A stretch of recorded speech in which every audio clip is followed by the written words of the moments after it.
It's Friday, February 16, 2018. I'm Brianna Guzman. And I'm Cecilia Mejia. We have many important announcements and exciting events to share with you this morning.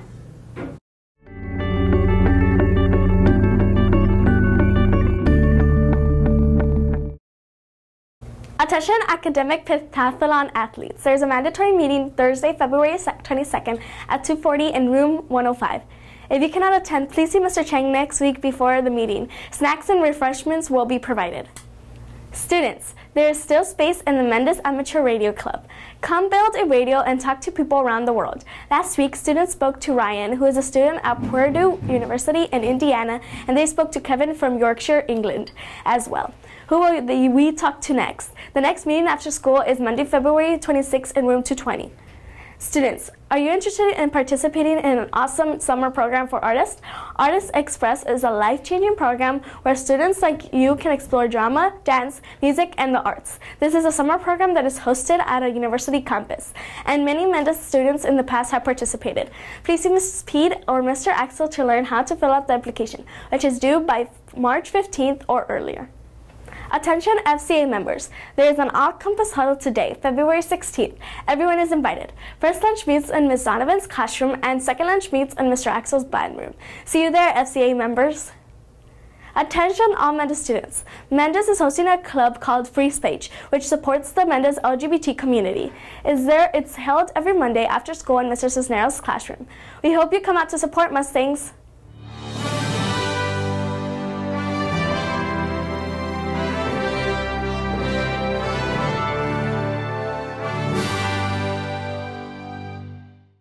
It's Mendez Ticket Time. For 6th grade, we have Evan Arval, Catherine Alderete, and Anthony Solis. For 7th grade, we have Noah Molina, Jai Singh, and Cecilia Mejia. For 8th grade, we have Luis Villalobos, Rodolfo Morelos, and Giovanni Jimenez. Congratulations, Mustangs. Your prizes will be delivered next week. Goodbye. Attention 6th grade students, February 28th is a 6th grade field trip to the Anaheim Ducks first flight that is located at the Honda Center. We want as many 6th graders to attend this memorable event. However, field trips are privileges that you must earn, so get good grades and get good citizenship scores. 6th graders, hope you can join us for our 6th grade field trip. The Riley's Farm field trip is coming up on February 28. Please note that if you have 3 Fs on your first semester report card or 2 Fs on your 4th grading report card, you will not be allowed to attend this memorable event, where you will step into the world of a Civil War soldier. We are still looking for more parent chaperones, so be sure to ask your parent to chaperone. Let your 8th grade teacher know if your parent can chaperone and attend our field trip. Also, this is very important, so please pay attention, 8th graders who are going to the Riley's Farm field trip.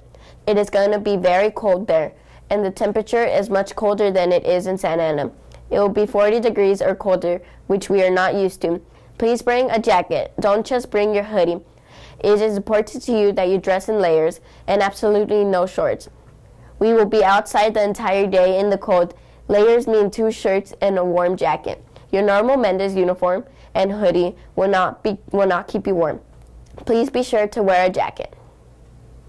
Students, the next WIN Academy is tomorrow, Saturday, February 17. Permission slips should be passed out by now.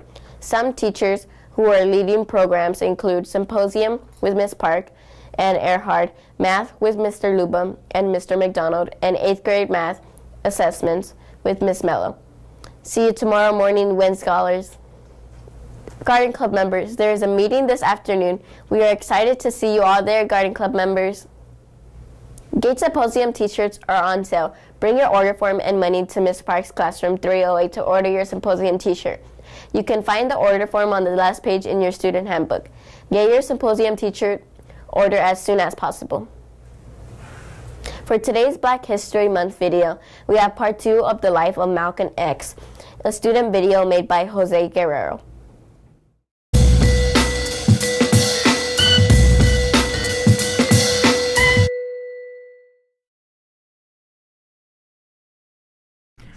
Malcolm had entered prison without a formal education, a low vocabulary, and an angry man. He exited prison a formal man who changed his values and found that he loved words and arguments. Stated by Malcolm X in Malcolm X, His Life and Legacy by Kevin Brown. It was right there in prison that I made up my mind to devote the rest of my life to telling the white man about himself or die. This can relate to his philosophy because it shows the risk he is willing to take in order to accomplish his goal. Connecting to by any means necessary, he's pushing himself in order to take the risk similar to what he took.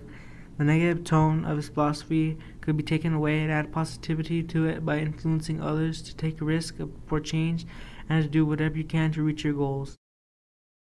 Lastly, Malcolm's philosophy was inspired by his passionate faithfulness to his religion.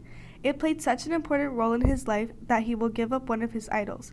An example of this can be when Malcolm was distressed and felt betrayed because he found out that Muhammad had been secretly having affairs with women. According to MalcolmX.com, in March 1964, Malcolm terminated his relationship with the Nation of Islam. Unable to look past Muhammad's deception, Malcolm decided to found his own religious organization, the Muslim Mosque Incorporated.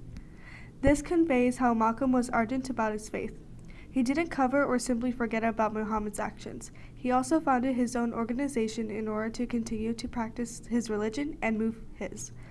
This can be linked to his philosophy by any means necessary, to show that even if you deeply admire and follow something, you may have to cut ties with it in order for the better to take place. When Malcolm X was interviewed at home on June 8th, he stated how being part of Muslim community stopped drug use, alcohol addiction, and loose sexual activity, and talked about how it improved the morals of the black community. Realizing that Elijah had done this was against what he believed brought mistrust along their relationship, but he still remained in the Muslim religion.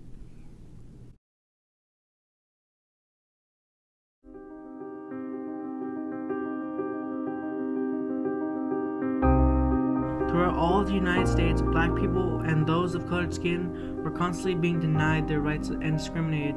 Malcolm X realized this and sought out to find a way to vanquish the civil strife these people faced. He wanted black people to rise up, fight for something that is worth fighting for, and wanted them to do something about it, by any means necessary. He wanted separation and then brotherhood, but really all he wanted was change and unity. But due to his image and how his methods were perceived, we have lost sight of what he is really fighting for, which was a very noble cause.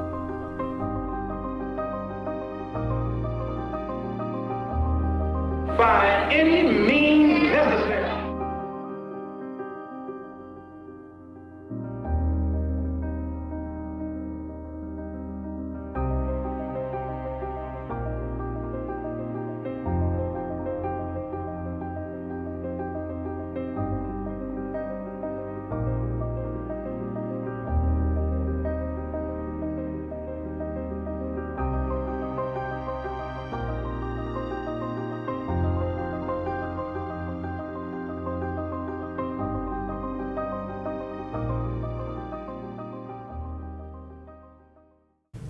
Thanks for tuning in this morning. We hope you enjoy your 3-day weekend, and we will see you next Tuesday, which will be on Schedule F day, with periods 1 through 8 with a regular 2:31 dismissal. Goodbye.